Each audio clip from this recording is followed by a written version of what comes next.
Hey everybody, welcome to Patreon Wednesday. Oh. Yes, exclusive content for our Patreon peeps only. And once again, we have the famous Lisa Marie Black. And today, you know what we're going to do? This is kind of cool. We have a Rethink Retirement conference this weekend. Yes. We're flying to America tomorrow. Tomorrow. We need to be packing right now, but we're not. And we're not, yes. And so Lisa's actually going to give us what she's going to be teaching, right, at Rethink Retirement. Yes. And this actually is really cross-generational, multi-generational. And so no matter what your age, I think you're going to want to listen to this and get the meat of it. So, Lisa. I think I get to teach twice. Okay. I get to teach to the men and women, which I love. Yes. And then you are going to take the men. It's one of the last sessions, and I'm going to take the women. Okay. And we rocked it last time. We did. It was so much fun. Yeah, they really said it was better than a marriage conference. Well, a lot of marriages got healed. Yeah, and so our Rethink Retirements are, real quick, are just for boomers that are thinking about retirement. Maybe they're not even in that place yet, but what are they going to do with the second half of their life?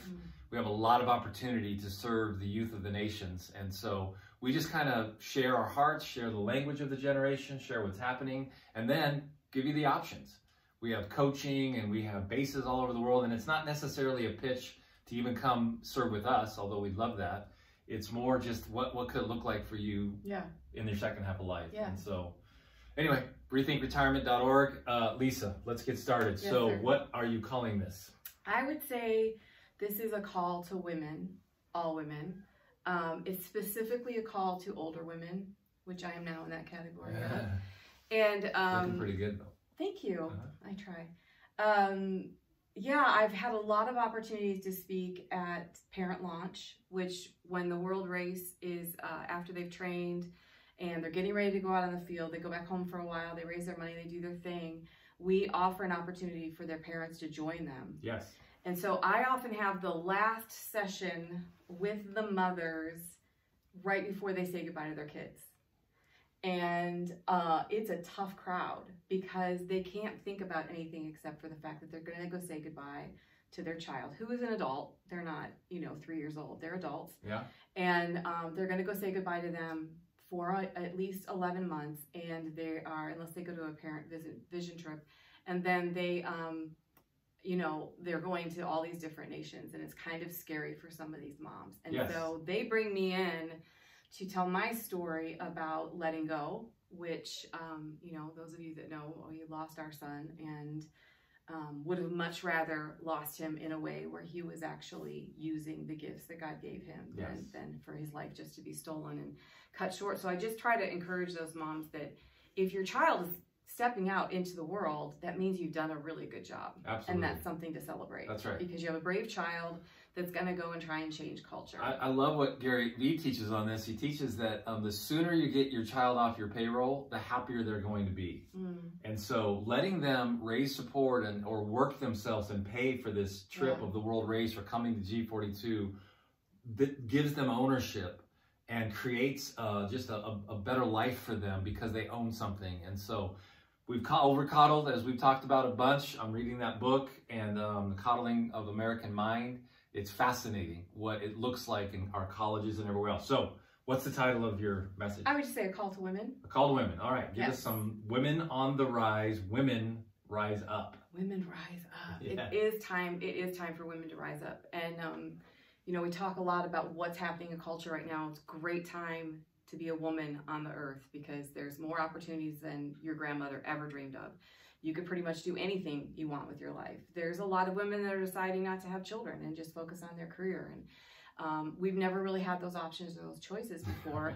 But I think that there's some things that are unwavering. I think that there's some things that we are commanded to do that are also natural for us. And that is to take whatever knowledge, wisdom, experience that we have and pour it into the next generation. And so we have a lot of radical ways that we do that. We live our life, kind of back and forth on different coasts, speaking to the next generation. But I don't want to take away from any of the women, like the grandmothers that I know that are actually daily involved in their grandchildren's lives or monthly or whatever. Because if you are doing that, you are fulfilling this call. Absolutely. So you don't have to get on a plane and live in a different land, and you don't have to be a speaker or write a book. You don't even have to lead a Bible study in your home. If your focus is pouring into your grandchildren, that's probably the greatest thing that you could do, because I mean, what is more important than grandparents? Right. It's incredible. In fact, just a quick shout out for the men. My dad's 81 in March and is raising 3 special needs grandchildren of my sister. She passed away a couple years ago. And he had the opportunity, planted churches in Africa. He had incredible business opportunities. Him and I had an energy company with Russia and went to Russia 13 times together. And now he literally is giving his life to these grandbabies. And that is the will of God for his life. It's amazing. And so, I love that. Very inspiring. Yeah. So there's I'm going to give 2 scriptures. Okay. Okay. Yeah. Titus 2:3-5. Older women likewise are to be reverent in behavior, not slanderers or slaves to much wine. So I'm thinking the housewives really need to read this verse. They are to teach what is good, and so train the young women to love their husbands and children, to be self-controlled, pure, working at home, kind, and submissive to their husbands, and the word of God may not be reviled. That is kind of powerful. It is a powerful verse, but it's a lot of young women are going to be struck by that, as that's very old-fashioned, and that doesn't leave room for them. And I want them to kind of rise above that and see that that's actually just a call for excellence in everything that you do. Okay, that's really good. It's just, all it's saying is you as a female are so uniquely gifted for your purpose on the earth, not your role, your purpose. Because there isn't specific roles that are only unique to females, right? Yes. I mean, we're the only ones really that can carry the children, and we're the only ones that can breastfeed them, which is a gift, but we don't have just roles. We have a purpose. And part of our purpose is to live in excellence so that the next generation of women will be excited about getting older. See, I think that's key. We don't normally think generationally. Yes. And so if we're thinking children, grandchildren, great-grandchildren, and if whatever I do today affects them, yes, and how they're going to look at life and look at me and look at excellence, then that verse makes incredible sense. Absolutely. That's awesome. Okay. And one of the things that is concerning to me is that as we continue as a culture to go into our homes and stay in our boxes, we drive our box car to our box little, cubicle that we work in, then we get back in our box car, then we drive into our box garage, and then we get into a house that has other boxes in it, and we all go to our separate boxes and live. Wow. And it's true. I mean, that's kind of the neighborhood we lived in, and that's all the neighborhoods we've lived in. And we are not passing down the most basics of human living. Yes. And I think, we at G42, we have more guys that love to cook than women, and we love it, and they're excellent at it. So it isn't that a woman has to follow these traditional roles, and she has to cook and clean and take care of the children. Although in most of your lives, you as younger women will have a season for that. Yes. Embrace it and love it. It's beautiful. And be excellent at it, and it's just a season. You have hundreds of seasons and do it really well so you can celebrate when it's over, like I am. Yes. But it's not over, but it'll never be over. Yes, I mean, the parenting goes on, but I'm not wiping butts and noses all the time now, unless you have issues. But because we're just kind of separated that way, we're not passing the basic things down. And so we run into people that are college educated all the time. One had double master's degrees in business and finance, and came to me and was like, can you teach me how I have to go to this dinner? It's kind of a big deal. Yeah. I don't know what to wear. I don't know what fork I'm supposed to use. And she wasn't a stupid girl. She's a very smart girl, but she'd not been exposed to that ever. And so it was very foreign to her. And we're just not passing down the very basics of, how do you make a bed? Or how do you present yourself? Yes. What does it look like to be a woman? And we also have so much brokenness in our homes in America, especially, all over the world, is if men leave or a divorce happens, a woman becomes everything for her family. And we see that in Africa, we see that all over the world. A woman wasn't created to carry all that on her own.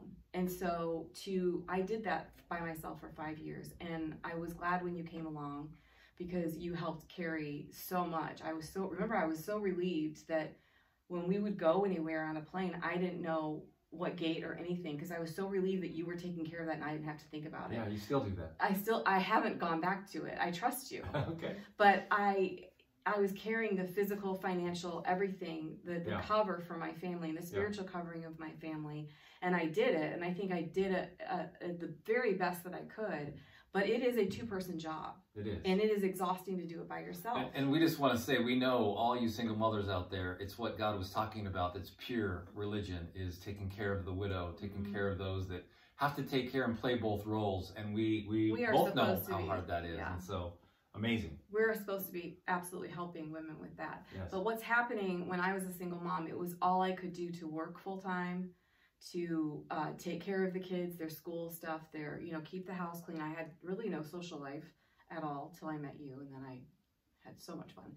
But I could see how a woman in that situation doesn't have time to sit and say, these are the things I've learned, and I want to share them with you. Yes. Or the very basics of, this is how I learned how to cook. Do you want to learn how to cook? And there's a whole generation that doesn't know how to do very basic things. One of the frustrating things for our staff here is that they're not taught how to clean. And so we assign them to clean the homes and clean the offices where we meet. And it's just very surfacey, and very rarely does anyone understand how to actually deep clean. And it's funny because our staff, we train them, and then they get so frustrated because nobody's taking the time. And people aren't taking care of them. Amazing. But and a lot of that, we understand. I mean, as single mothers, and 50% of every white home in America is a single mother, and then it gets worse and worse, right? Hispanic is 60-some%, and our African Americans are 70%. And so mom's working, mom's doing everything, and she doesn't have time to do that training. Have these conversations. Which we love to pick that up and be a part of that, but we also want it done at a very young age if we can. So. Well, and that's why there's in Judges, it's Deborah talks about, when village life ceases, I as a mother in Israel will rise up. And I've read that my whole life, but for the last 4.5 years we've been living in a village in Spain. Yeah. And I've only ever lived in the country in America or the suburbs of America. And so this is a very different lifestyle. And when I read that verse after we moved here, it changed everything for me. Because village life has ceased in the United States of America. Maybe there's a few little places where it still goes on, right, but for the most part, it's ceased. And what village life is everyone knows everyone. Everyone knows who your child is, who your husband is. They know what our dog's poop looks like. Like, they know everything about us. The older ladies on our street are precious, but they definitely stick their head out the window, and they definitely know what's going on. They know everything all talk. Going on. I mean, the little beautician shop down here is the loudest. It's louder than any store, restaurant, or bar. That's true. Because the ladies are in there laughing and talking, and they're probably talking about me. But that's fine. I'm okay with that. But it is a different lifestyle than what we had. And so when she's saying village life has ceased, I as a mother rise up. And I think that because village life has ceased, we no longer have an entire village coming around us helping us raise our children. Right. We no longer have older women coming and saying, sweetheart, I went through that in my marriage, and I want you to know, if you humble yourself this way, and we'll pray that this happens, then let's just try and see, because we were able to make it over to the other side, and we're so happy now. Wow. And we've overcome it. Yeah. Without those conversations, then everyone's just kind of on their own. On their own. Yes. And they're trying to figure it out. Right. And then where are we going for our information? Right. Are we watching the housewives on TV because they are selfish? They are angry, they are gossipy, they are not loyal, they're not anything that I would ever choose in a female to be friends with. And they're not anything I would want any young woman to look at and say, oh, that's how you act when you're 40. Yes. You throw wine in people's faces and you flip tables over. Well, and it's numbing. It's numbing our American young women. And shows like The Bachelorette or whatever, it's just numbing horrible display of what kind of are. Going backwards for females. I don't understand. Drives me crazy. The same generation that's so bent on being feminist like that show. I know. Because it is going back. It's like it's women selling themselves and manipulating and it's competing with other mind-numbing. women for this one guy. Yeah. It's not good for feminism. Okay, so your second verse is Proverbs 31. What's that? I don't know. Proverbs 31:26. Read it to me. She opens her mouth with wisdom, and the teaching of kindness is on her tongue. Wow. Words are everything. Teaching of kindness is on her tongue. What does that mean to you? I mean, that is what I think women are called to, because we do have a soft, nurturing side to us, and we're incredibly strong. I mean, we're not just physically strong. We can push human beings out of our body and recover quickly and move on with life. And there'd be no human beings. And we can take care of a lot of people at the same time. There's a lot of women that are watching this that are like, I'm taking care of my grandchildren and my parents. Yes. I mean, I don't know anything holier than that. I also don't know anything more exhausting than that. Right. I mean, women are strong that way. We're also emotionally strong. Yes. And we're spiritually strong.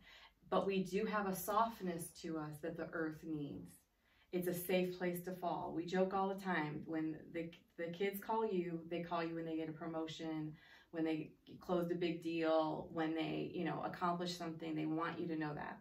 When they are at the end of themselves or exhausted, can't take it anymore, they call me crying. Right. And it's okay, but I'm a safe place for them to fall. Now, it used to wear me out, but I've learned to just listen to them. And by the time we're at the end of the conversation, they've worked it out themselves. Right. And I encourage them and pray with them. But that's what women bring to the earth that's so vital, is the females in Africa are some of the most amazing females, and I've traveled all over the earth. They don't think anything of just collecting orphan children, whether they have any kind of means to provide for them. Right. But they are so committed to their culture and their village that they will just come around. And we saw the one of several. The GoGos in Africa, GoGo's grandma. They're the heroes of the world. In Swaziland, where we lived in Africa, they run Swaziland. Yeah. They are the heroes of Swaziland. They are. It's amazing. And they just, when you say go-go, you're talking, I'm a go-go now because I'm a grandma.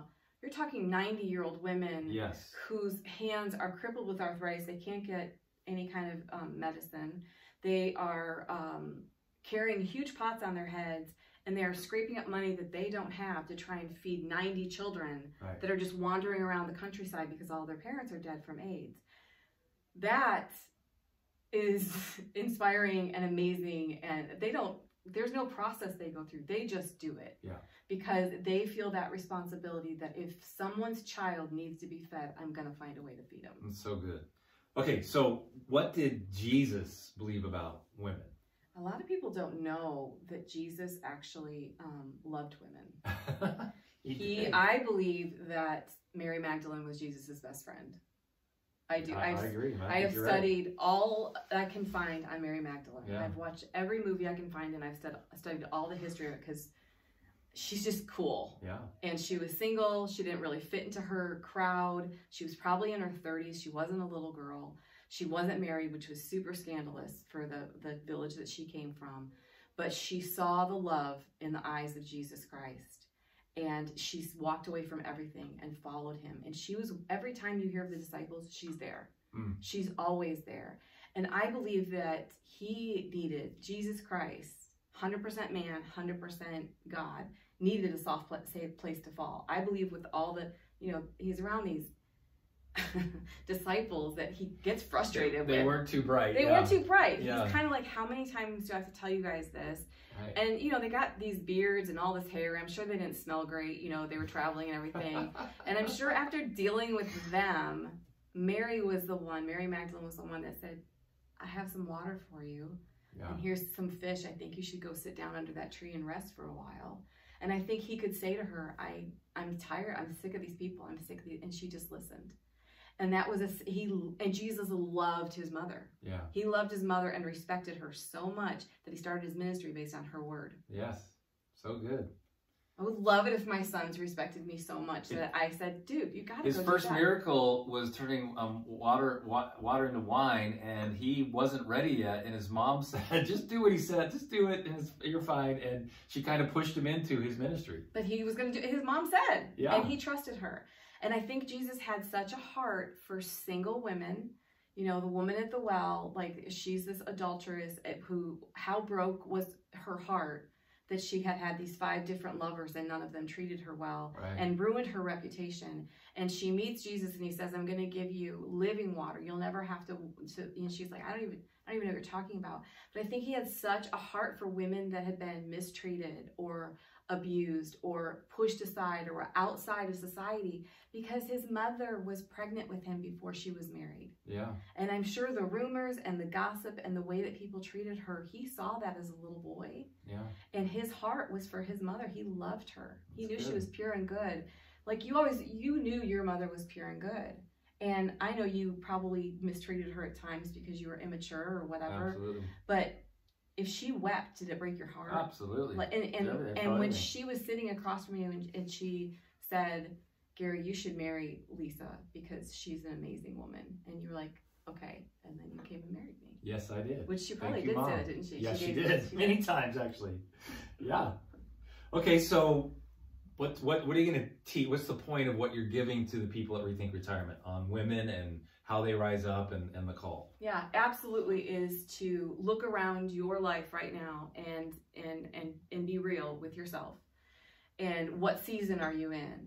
If you are in a season where you are still at a full-time job and you have these family responsibilities, that absolutely should be your focus. Okay. That should be any time that you're giving your life away. If you're a mother, you're giving your life away. If you're a grandmother, you're giving your life away. If you have a husband, you're giving your life away. Come on. But if you're in a place where maybe you've retired, or maybe your job you could do with your eyes closed, and your kids, you're an empty nester, and you're like, I feel like I have something to give in my community. Where do I even start? And the kindest things people have ever done for me is just brought over dinner it wasn't our birthday, it wasn't when someone died, but just said, I just thought of you. And I tried to do that. When I was raising our kids, I did a Bible study all the time, which I didn't have the energy for and I didn't have the time for, but these girls were so persistent, they wanted me. Now I'm thankful I did, because it kept me growing and it kept me, whenever you're teaching, you're learning. Yeah. So I'm glad I did it now, but at the time it really had stretched me as far as I could go. But the women that were in my midst that were younger, and some of them had amazing mothers and some of them didn't have mothers or whatever the situation. But when I could hear like real stress and anxiety in their life, I thought, okay, what practical thing can I do for this young woman? Because we always bring people dinner when they have babies, or we bring people dinner when there's always too much all at once.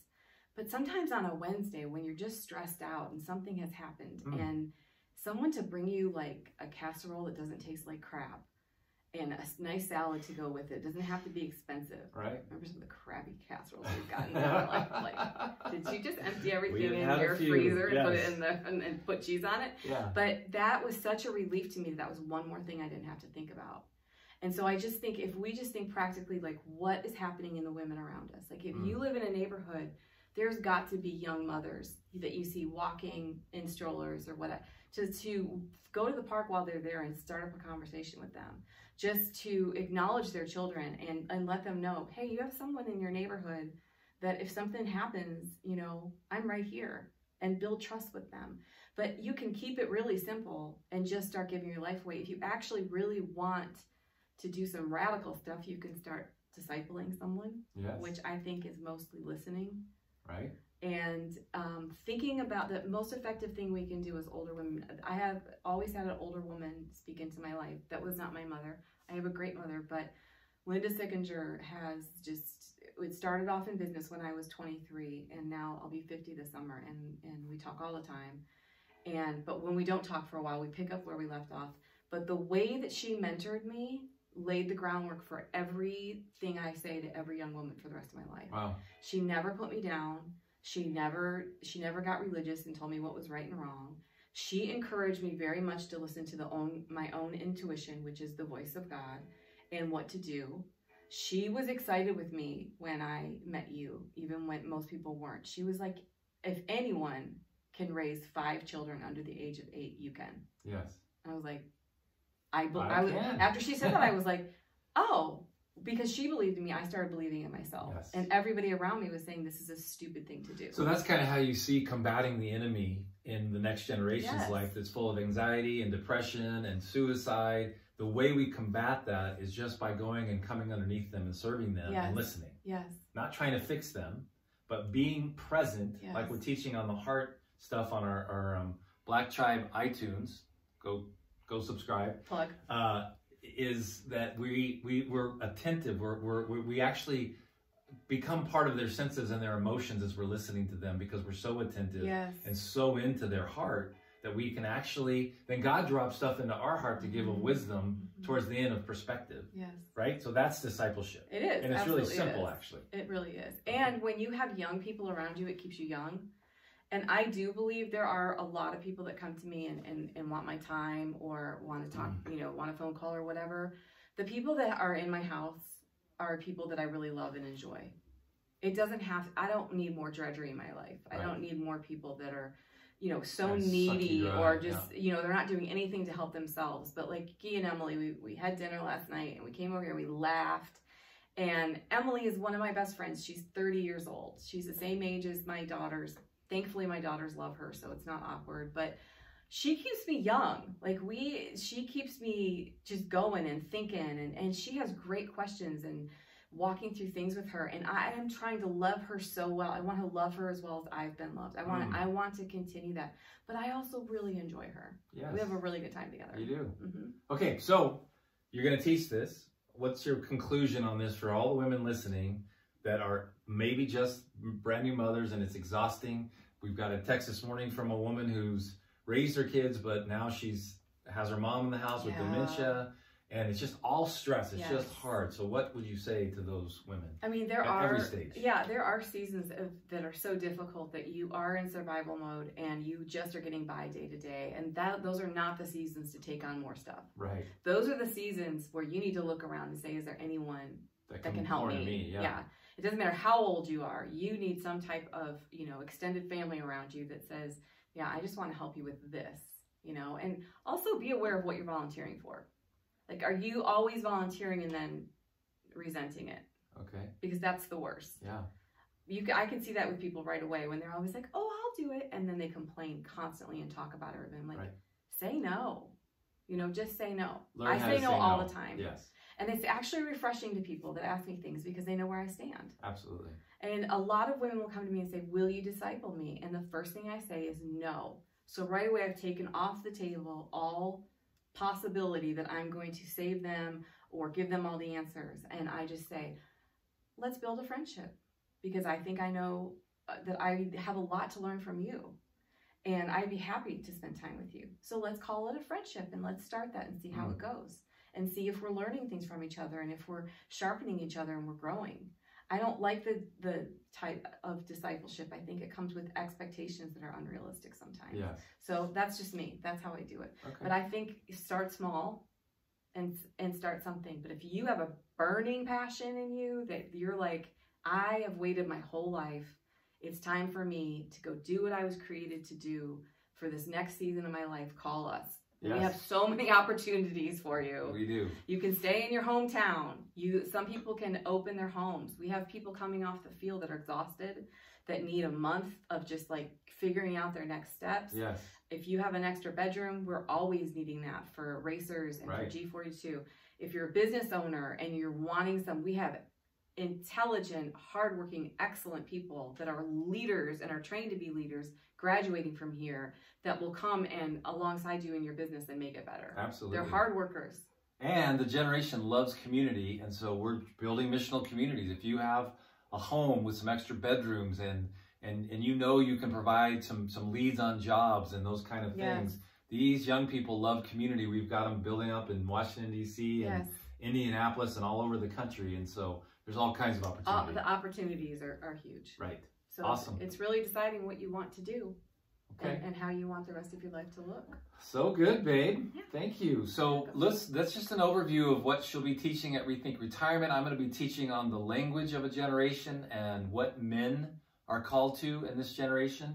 And so if you ever want to come and hang out with us, go to GaryandLisaBlack.com. Ask us any questions. You can sign up for any of the stuff we're doing. Thank you, Lisa Marie. Awesome stuff. Gary Black. God bless you guys. Thank you. Have a great rest of your Wednesday.